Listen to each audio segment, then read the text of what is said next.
If you're a seller in Texas, this video is going to be covering everything that you need to know about commissions. One, we're going to be talking about the NAR settlement and what it implies in Texas. How has it changed things here as we have now entered the new era of post-2024 NAR settlement.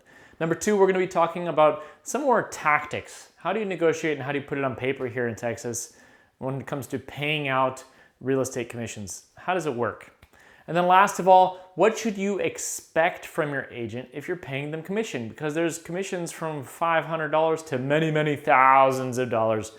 So what should you expect to get and what should you be paying for in your real estate commissions? So let's talk about this NAR settlement and how it impacted Texas.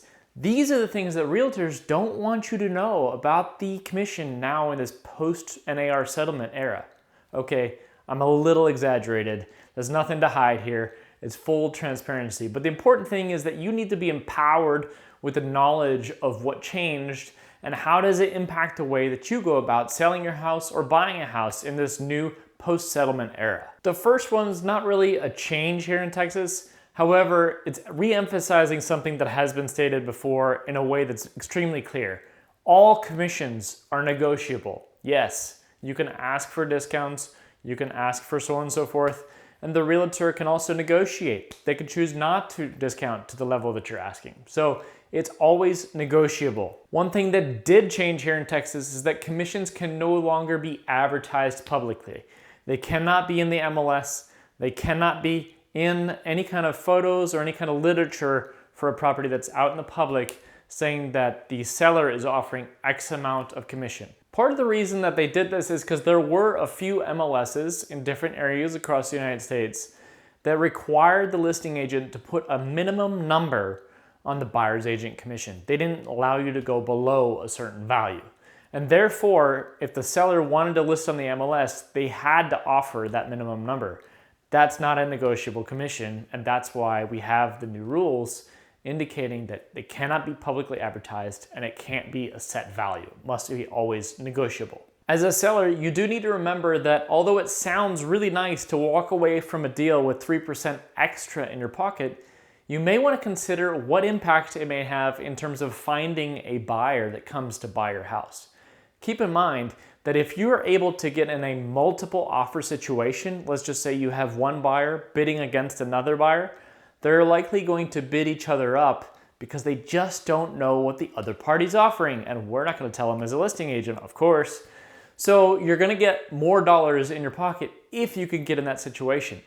Now, let's look at it from this perspective. How do you attract the maximum number of buyers? Well, one of the ways that you can attract more buyers to you is if you can reduce the buyer's amount of cash they have to bring to the table to buy your property. Now, if they're paying for lender's points and they're paying a down payment and now they have to add 3% in cash in order to close to pay their real estate agent, that increases the amount of cash they have. And therefore, if you're not offering a listing commission to pay the buyer's agent, they may end up not choosing to make an offer on your property, might skip to the next one. So that's how it can have a tactical impact to sellers. And ultimately, you may end up getting more people to come if you do offer a buyer's agent commission. The other thing that's changed is really around buyers. Buyers now need to have a written agreement between them and the buyer's agent before they go see the first property. This is something now that's required nationally in order to go see or show homes. So now we're going to talk a little bit more of the tactics, or how do you negotiate, or where is this established in terms of this agreement of your listing agent and ultimately the way that they're going to get paid, right? And that's really boils down to your listing agreement here in Texas. You'll have this listing agreement with your agent and your brokerage that's representing you to sell this house. And typically, you're not going to pay them until they succeed in selling that house. There are really two ways that this can be tactically done in a listing agreement. Number one, the broker will be receiving all of the funds for the commissions for both the selling and the buying agent, and they will distribute it according to the listing agreement. Number two, you will be paying the brokerage that is representing you for the listing, and then you will be paying whatever you agree to pay to the buyer's brokerage on there as a separate fee. Now, tactically, not much changes because the proceeds will be used to make these payments, so the title company will still distribute these proceeds. However, in terms of visibility and who's getting paid what, it shows a little bit different on the listing agreement. And you may have a listing agreement along with another form called the seller's authorization to release and advertise certain information.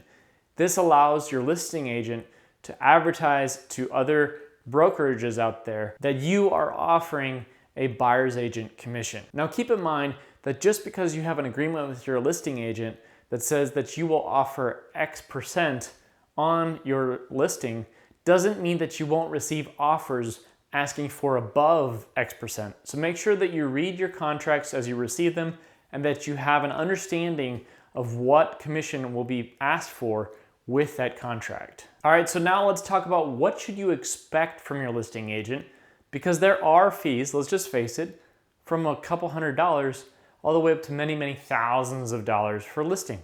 Are they the exact same value to you as the seller?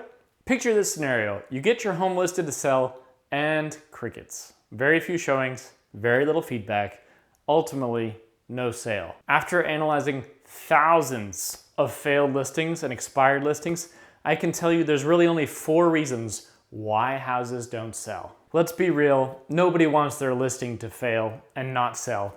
They put tons of work, it can be really stressful, time consuming and costly to get that home ready. Well, we have called and talked to literally thousands of sellers who've gone through this.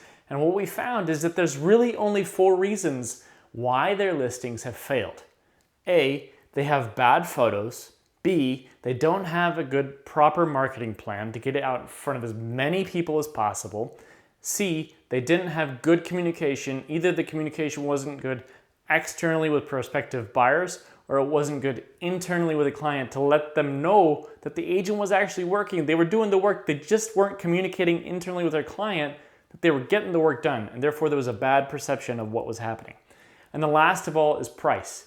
If you price way out of range, you're gonna be ultimately having a slow moving property. But understanding price shouldn't be your responsibility from the beginning. You should be getting weekly communication of what is happening. What are the active listings? What are the pending listings?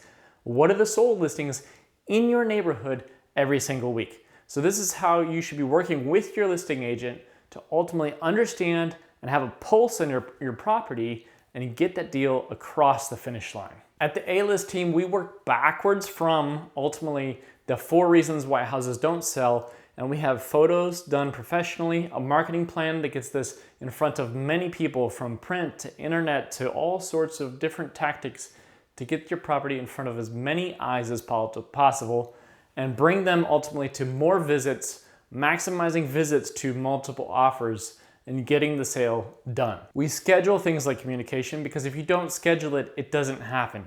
And this is critical to make sure that A, we don't miss offers, we don't miss communication, we don't miss how we're talking to our listing clients to make sure they understand A, what we're doing, what we're trying, and how we can move this property forward. I hope this helps answer what your questions are regarding commission. A pro tip for you as a seller, you should always ask your agent for a net sheet. A net sheet shows you not only what the commissions are you'll be paying in an actual dollar value, but it'll also cover things like title fees, legal fees, so on and so forth that are associated with a sale. It's important for you to know what kind of money you're going to be walking away with from a sale. So don't only ask your agent when you list a property, how much would I walk away with, but also ask them with each offer that you receive to write you up a net sheet so that way you understand what it is that you're receiving with this offer. If you're thinking about selling your house, not just listing your house, but getting it sold, give us a call, reach out to us on our website, let us know how we can help you. Let's have a conversation on how we can work together to avoid these 4 pitfalls, and ultimately, we'll see you at the closing table.